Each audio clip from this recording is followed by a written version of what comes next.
Hello students, welcome to online classes. बेटा last lecture में हमने रीड आउट किया था study of size of molecule of an oleic acid, ये हम पढ़ चुके थे।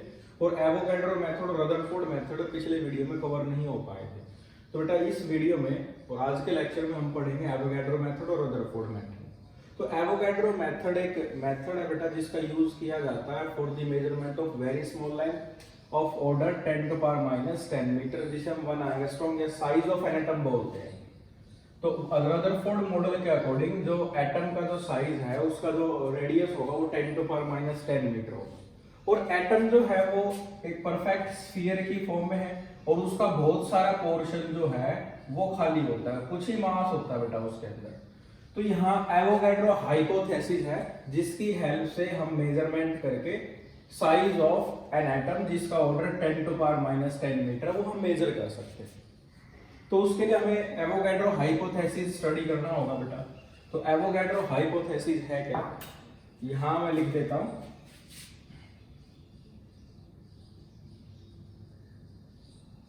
अकॉर्डिंग टू एवोगैड्रो हाइपोथेसिस, और एवोगैड्रो हाइपोथेसिस है बेटा कि volume of all atoms in any mass of the substance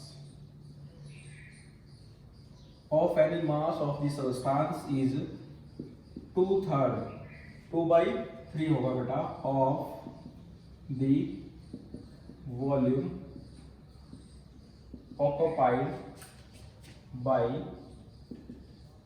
that mass of the substance, यानी कि volume of all the atoms in any mass of the substance is equal to 2/3 of the volume occupied by that mass of the substance, यानी कि पूरे atom का जो volume है उसमें 2/3 part ही जो मास होगा वो ऑक्यूपाई करेगा, यानी कि उसका जो काफी स्पेस है वो एम्प्टी होगा, खाली होगा। तो इसे हम कैसे सोल्व करेंगे बेटा, तो इसके अंडरस्टैंड करने के लिए हम लिख ले रहे हैं let small m equal to mass of the substance and rho equal to density of the substance and v क्या होगा बेटा, v है volume occupied by the substance, volume occupied by the substance. As we know, density equal to mass by volume and volume equal to mass over density. ये हमारी equation first है। अब बेटा इसी सीक्वेंस में हम लिखते हैं कि अगर हमारा कैपिटल M जो कि एटॉमिक वेट है, let capital M be the atomic weight of the substance and capital N, जो कैपिटल N है वो है बेटा be the Avogadro number, Avogadro number जिसकी वैल्यू 6.023 into 10 to power 23 है। therefore number of atoms in m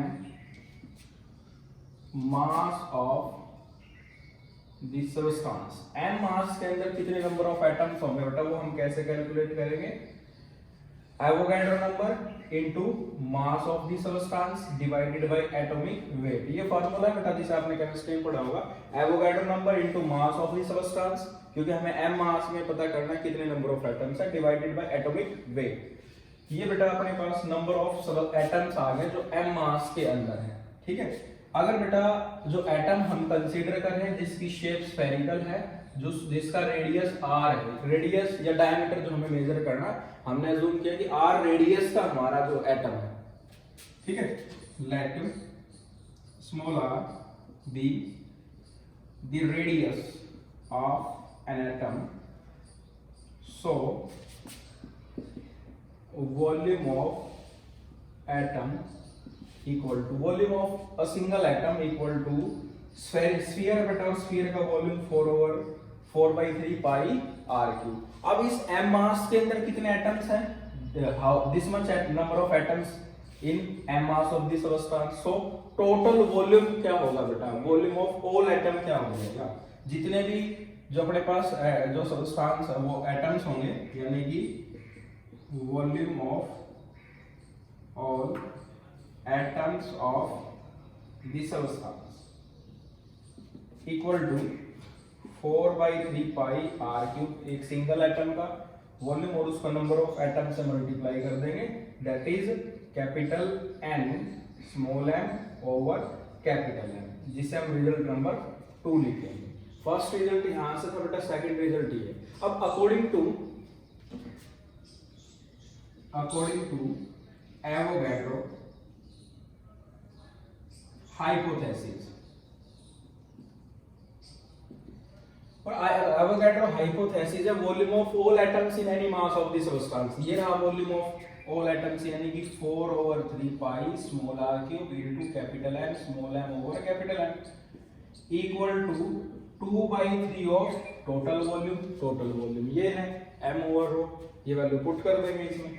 next step होगा बेटा कि 4/पाई r cube capital M small m over capital M equal to m over rho, m cancel कर देंगे बेटा, और हमें r क्यूब की वैल्यू चाहिए, हमें चाहिए रेडियस। इसके बाद कैलकुलेशन यहाँ लिख रहा हूँ, और 2/3 और भी था बेटा इसमें, 3 से 3 कैंसिल कर देंगे, 2 से 4 कैंसिल करेंगे, तो रिजल्ट होगा 2 pi r cube into capital M by capital N into capital M equal to 1/2। हमें वैल्यू चाहिए r, तो r को इस तरफ रखेंगे, बाकी क्वांटिटी सेकंड राइट साइड में ले जाएंगे बेटा।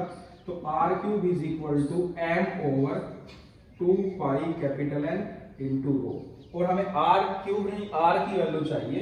सो r equal to capital M over 2 pi capital N into rho whole power 1/3। ये जो एक्सप्रेशन आया हमारे पास r के लिए, इसमें 2 एक नंबर है, पाई भी नंबर है, फिक्स वैल्यू है, एवोगैड्रो नंबर वो भी फिक्स वैल्यू है, एटॉमिक वेट और डेंसिटी ऑफ दिस सब्सटेंस, ये वैल्यू रखकर आप r इजीली कैलकुलेट कर सकते हैं, और इसका जो ऑर्डर होगा वो 10⁻⁻10 मीटर होगा।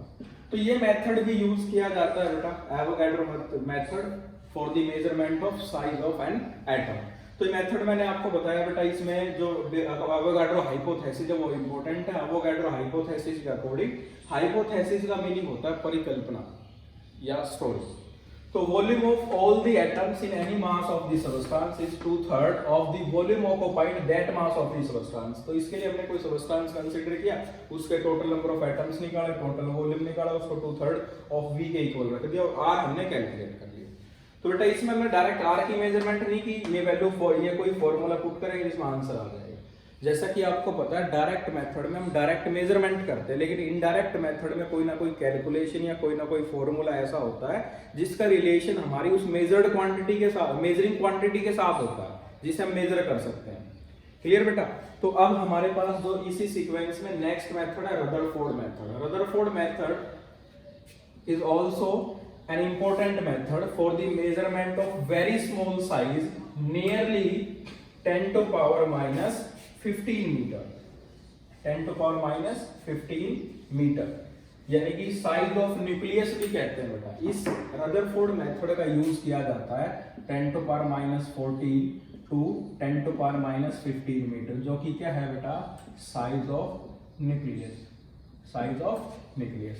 रदरफोर्ड, जीजर और मासडर, इन 3 फिजिसिस्ट ने मिलकर एक एक्सपेरिमेंट किया, जिस एक्सपेरिमेंट का नाम था अल्फा पार्टिकल स्कैटरिंग एक्सपेरिमेंट। ये क्या करना चाहते थे बेटा? ये जानना चाहते थे कि एटम, जिसे हम सबसे स्मॉलेस्ट पार्ट बोलते हैं एटम, एटम जिसका ग्रीक लैंग्वेज का वर्ड है जिसका मीनिंग होता है सबसे छोटा, ठीक है? सबसे छोटी कोई चीज होगी उसे हम ग्रीक लैंग्वेज में एटम कहते हैं। तो एटम यानी कि हमारी पहले से जानने की इच्छा होती है कि कोई पूरा जो यूनिवर्स है क्या वो एक जैसे पार्टिकल से मिलके बना है, तो सबसे स्मॉलेस्ट पार्ट क्या होगा? तो स्मॉलेस्ट पार्ट को एटम बोलते हैं। और इस Rutherford alpha particle scattering experiment ने डिस्कवर किया न्यूक्लियस को। न्यूक्लियस अगेन एक ग्रीक लैंग्वेज का वर्ड है जिसका मीनिंग होता है सेंटर, यानी कि केंद्र पर पाए जाने वाली कोई चीज, उस सेंटर को ही हम न्यूक्लियस बोलते हैं। इस एक्सपेरिमेंट से पता लगा कि जो एटम है वो पूरा पोर्शन खाली है, बस थोड़ा सा जगह फिल होता है और उस थोड़े से जगह में सारे का सारा मास होता है जिसे आप न्यूक्लियस बोलते हैं, यानी कि सारे का सारा मास सेंटर पर होता है एटम में, और ये जो पोर्शन बच गया, ये काफी पोर्शन जो बच गया ये खाली होता है।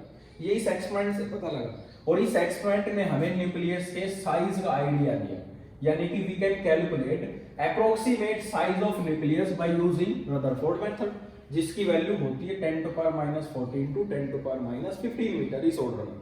तो ये एक्सपेरिमेंट है क्या, जैसे कि आप एटम जो है वो किससे मिलके बना है, इसके लिए हम क्या करेंगे, एटम को ब्रेक करेंगे, तोड़ेंगे एटम को, और एटम को तोड़ने के लिए हमें क्या चाहिए, मोमेंटम, यानी कि कोई चीज उससे तेजी से टकराए जिससे वो एटम टूट जाए। ठीक है, तो इसलिए इन्होंने अल्फा पार्टिकल का सिलेक्शन किया। अल्फा पार्टिकल एक हैवी पार्टिकल है जिसका जो मास है वो 4 टाइम्स होता है मास ऑफ प्रोटॉन के, और चार्ज जो होता है बेटा वो ट्वाइस होता है प्रोटॉन के चार्ज का। तो इन्होंने एटम को रखा और यहां से अल्फा पार्टिकल काफी स्पीड में जाके इसको टकरा रहे थे, लेकिन इसके लिए इन्होंने क्या किया कि जो एटम होना चाहिए ना वो एक ही एटम हो, ऐसा ना हो कि हमारे पास ऐसा हो एक एटम यहाँ है, उसको सपोर्ट करने के लिए एक एटम यहाँ, एक यहाँ है, उसके आगे पीछे बहुत सारे एटम हो, तो उससे हम तोड़ नहीं पाएंगे। जैसे कि अगर आप बेटा किसी फेयर से एक रिमोट वाली कार लेके आए और आप ये जानना चाहते हो अंदर से क्या क्या है उसके अंदर, उसका मैकेनिज्म क्या है, तो आप उसे तोड़ेंगे। लेकिन अगर हम एक साथ का 4-5 कारें रखे फिर उन्हें तोड़ते हैं तो हम अच्छे से नहीं जान पाएंगे। तो हमें क्या चाहिए, सिंगल एटम की लेयर चाहिए जिसमें एक ही एटम हो, यहाँ यहाँ यहाँ एक ही एटम हो, इधर और इधर एटम ना हो, जैसे कि आपने इस ओलिक मेथड में पढ़ा था। तो एक सिंगल एटम्स की लेयर चाहिए, तो उसके लिए हमें फॉइल चाहिए कोई, तो इन्होंने गोल्ड फॉइल का यूज किया रदरफोर्ड, जीजर और मार्सलन ने, क्योंकि गोल्ड की थिकनेस कम से कम पॉसिबल। तो गोल्ड फॉइल पर इधर से जब अल्फा पार्टिकल आकर टकरा रहे तो वो यहाँ कैसे जा रहे हैं, उनका बिहेवियर क्या है स्क्रीन पर। तो इसके लिए इन्होंने एक अरेंजमेंट बनाई, ये पूरा एक्सपेरिमेंट इवैक्यूएटेड चैम्बर में था। तो एक्सपेरिमेंट क्या था, इन्होंने पहले लिया बेटा एक रेडियो एक्टिव एलिमेंट, क्योंकि अल्फा पार्टिकल का कोई ना कोई सोर्स तो होगा बेटा जिससे आप अल्फा पार्टिकल जो है अल्फा पार्टिकल जिससे बाहर निकलेंगे। तो यहाँ इन्होंने लिया बिस्मिथ। बिस्मिथ एक रेडियो एक्टिव एलिमेंट है जो सोर्स होगा अल्फा पार्टिकल का, और ये जो केविटी आपको दिखाई दे रही है ये केविटी है लैंड केविटी। लैंड जो है वो अल्फा पार्टिकल को एब्जॉर्ब कर लेगा, यानी कि जो अल्फा पार्टिकल यहाँ जाएंगे वो रोक दिए जाएंगे, क्योंकि हमारे लिए हार्मफुल है। डायरेक्ट अगर हमारे हम इनके कांटेक्ट में आते हैं तो ये हमें काफी नुकसान पहुंचा सकते हैं। तो इसलिए लैंड केविटी लिए, और लैंड केविटी में से यहाँ से जो अल्फा पार्टिकल जाएंगे वही बाहर जाएंगे। अब ये जो पार्टिकल ये डाइवर्ट हो सकते हैं, ऐसे फैल सकते हैं। इस बीम को सीधा रखने के लिए इन्होंने क्या किया, कोलीमेटर लिया। कोलीमेटर फिजिक्स की लैंग्वेज में वो डिवाइस है जो बीम को स्ट्रेट रखता है। और कोलीमेटर 2 तरह के होते हैं बेटा, एक कोलीमेटर होता है ऑप्टिकल जो लाइट के बीम को सीधा रखता है, और एक कोलीमेटर होता है बेटा मैटर कोलीमेटर जो पार्टिकल के बीम को स्ट्रेट रखेगा। तो हमें यहाँ पर जो कोलीमेटर चाहिए, हमें तो पार्टिकल को स्ट्रेट रखना है, तो ये पार्टिकल कोलीमेटर है, ये भी लेड का बना हुआ है। तो यहाँ से जो अल्फा पार्टिकल जाएंगे यहाँ जाएंगे तो टकरा कर रुकेंगे, ये भी रुकेंगे। यहाँ से एक सीधी बीम बन गया बेटा अल्फा पार्टिकल का, जो अल्फा पार्टिकल सीधे चलेंगे, यानी कि यहाँ से बीम तैयार होता है। इस बीम के ठीक सामने मैंने आपको बताया था गोल्ड फॉइल रखी जाएगी, gold foil of thickness 10⁻⁻8 metre. Gold इसलिए यूज किया क्योंकि उसकी जो फॉइल है वो सबसे थिन हो सकती है, थिनेस्ट। तो बेटा यहाँ अब जो अल्फा पार्टिकल इससे टकराकर यहाँ जाएंगे उसको पहचानने के लिए जिंक सल्फेट कोटेड स्क्रीन रखी है। जो अल्फा पार्टिकल यहाँ गया सीधा जाएगा, टकराएगा, इधर मुड़ेगा तो भी टकराएगा, यानी कि हमें पता लग जाएगा कि कहाँ अल्फा पार्टिकल टकराकर घूम रहे हैं, डाइवर्ट हो रहे हैं, कितने एंगल पर हो रहे हैं, वो भी हमें पता लग जाएगा। ठीक है, अब इस लेयर के अंदर हुआ क्या, अगर आप देखेंगे इस बिस्मिथ है जो सोर्स है अल्फा पार्टिकल का, ये अल्फा पार्टिकल है। अल्फा पार्टिकल जो होता है इसका जो मास होता है बेटा, मास ऑफ अल्फा पार्टिकल वो होता है 4 times of mass of proton, और मास ऑफ प्रोटॉन है 1.6 × 10⁻27 किलोग्राम। तो इसका जो मास आएगा वो 4 टाइम्स होगा, और जो चार्ज होगा अल्फा पार्टिकल का वो ट्वाइस होता है चार्ज ऑफ प्रोटॉन के, यानी कि 2 × 1.6 × 10⁻19 कूलम पॉजिटिव। ये अल्फा पार्टिकल है, हैवी पार्टिकल है। ये गोल्ड फॉइल पर जाकर टकरा रहा है और गोल्ड के अंदर ये एटम है जैसे, तो यहाँ जो अल्फा पार्टिकल जा रहे थे वो सीधे निकल गए बिना मोड़े। ये जो अल्फा पार्टिकल इस गोल्ड फॉइल के जो अंदर एटम है उसकी हम बात कर रहे हैं। जो अल्फा पार्टिकल थोड़े नजदीक था वो हल्का सा मुड़ रहा है बेटा, जो अल्फा पार्टिकल थोड़ा नजदीक आया वो थोड़ा डाइवर्ट हो रहा है, नेक्स्ट थोड़ा और मुड़ रहा है, नेक्स्ट अल्फा पार्टिकल ऐसे मुड़ रहे हैं, और जो सेंटर की तरफ चल रहा था, यहां चल रहा था, वो इसके नजदीक आकर और बिना रुके वापस चला गया, यानी कि इधर चला गया। जो न्यूक्लियस इसके सेंटर की तरफ चल रहा था वो रिट्रेस करके अपने पाथ को, जो ये जो डिस्टेंस आया ये डिस्टेंस कहलाया distance of closest approach, distance of closest approach. यानी कि मैं काफी सारे स्टूडेंट्स को भेजता हूँ किसी वॉल दीवार की तरफ और मैं बोलता हूँ स्टॉप, उस स्टॉप बोलने पर ये जो इलेक्ट्रॉन, ये जो स्टूडेंट था ये सबसे नजदीक है उस वॉल के, तो इसकी अप्रोच सबसे ज्यादा है, तो ये जो डिस्टेंस है ये डिस्टेंस सबसे क्लोज है इस न्यूक्लियस के। जो अल्फा पार्टिकल इधर तक वो मुड़ रहे हैं, ठीक है। तो बेटा ये मेथड आप 12th में भी पढ़ेंगे, 11th केमिस्ट्री में भी पढ़ेंगे और 12th फिजिक्स में पढ़ना बेटा। जो जितने एंगल पर ये मुड़ रहे हैं उस एंगल को कहते हैं स्कैटरिंग एंगल। भाई कितने एंगल पर ये स्कैटर्ड हुए, हुआ क्या कि अगर हम 1000 इलेक्ट्रॉन अल्फा पार्टिकल भेज रहे हैं, उन 1000 अल्फा पार्टिकल में से 990 अल्फा पार्टिकल बिल्कुल स्ट्रेट जा रहे बिना मुड़े, और 10 अल्फा पार्टिकल ऐसे थे, 10 में से 8 अल्फा पार्टिकल ऐसे थे तो कुछ एंगल पर मुड़े हैं जी, जैसे 5 डिग्री, 10 डिग्री, 15 डिग्री, 20 डिग्री, 100 ऐसे 90 डिग्री ऐसे। बहुत कम अल्फा पार्टिकल यानी कि 1000 में से 1 या 2 अल्फा पार्टिकल ऐसे थे जो सीधे चल रहे थे और वापस अपने पाथ को रिट्रेस करेंगे। अब बेटा अगर हम सिंपल मैकेनिज्म यूज करें, यानी कि फिजिक्स के सिंपल लॉज यूज करें, जो पार्टिकल चल रहा है उसके पास काइनेटिक एनर्जी है और वो अपने पाथ को रिट्रेस करेगा यहाँ आकर और आगे नहीं जा पा रहा है, यानी कि उसकी काइनेटिक एनर्जी किस में कन्वर्ट हो गई, पोटेंशियल में। यहाँ कुछ ऐसा जो उसे रोक रहा है, आगे नहीं चलने देगा, यानी कि अल्फा पर चार्ज है पॉजिटिव और सारे का सारा चार्ज पॉजिटिव यानी कि इस न्यूक्लियस में है और पॉजिटिव पॉजिटिव को कर रहा है रिपेल। इस चार्ज की वजह से यहाँ पोटेंशियल क्रिएट हो रहा है और वो काइनेटिक को रोक रहा है, यानी कि इतने डिस्टेंस के लिए, इतने कम डिस्टेंस के लिए kinetic energy of alpha particle equal to होगी पोटेंशियल की, तभी तो वो रिट्रेस करके। तो यहाँ से हम थोड़ा कैलकुलेशन करके ये साइज निकाल सकते हैं, और वो कैलकुलेशन क्या होगी, वो कैलकुलेशन आप यहाँ देख ले कि kinetic energy of alpha particle equal to potential energy of alpha particle, तभी वो रिट्रेस करेगा बेटा। 180 डिग्री पर मुड़ गया, वो 180 डिग्री पर चला गया, वापस चला गया बेटा।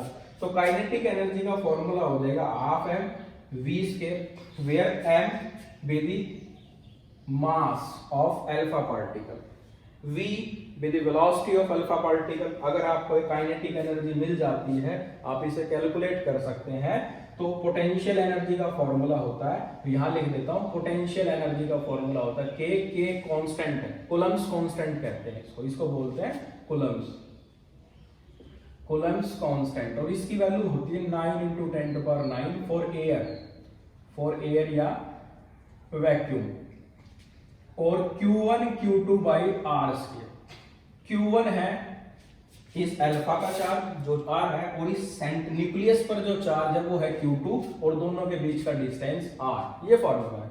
तो पोटेंशियल एनर्जी K हमारा कूलम्ब्स कांस्टेंट फिक्स वैल्यू है, Q1 यानी कि अल्फा पर चार्ज कितना है 2 × E, अगर प्रोटॉन का चार्ज मैं E ले रहा हूं तो अल्फा का चार्ज ट्वाइस ऑफ E होगा, और न्यूक्लियस पर चार्ज कितना होगा, न्यूक्लियस का चार्ज निकालने का फॉर्मूला होता है atomic number into charge of an proton, एक चार्ज ऑफ ए प्रोटॉन, एक प्रोटॉन का चार्ज और उसको एटॉमिक नंबर से मल्टीप्लाई कर दें। गोल्ड का जो एटॉमिक नंबर है वो 79 है, तो 79 × E आ जाएगा। ये वैल्यू अभी हम पुट नहीं करेंगे क्योंकि Z, E और 2 ये K सारे कांस्टेंट अभी तक, डिवाइडेड बाय R0, क्योंकि ये डिस्टेंस था हमारा R0, इस R0 को इधर ले आओ, तो R0 equal to 2kZe² divided by half mv square.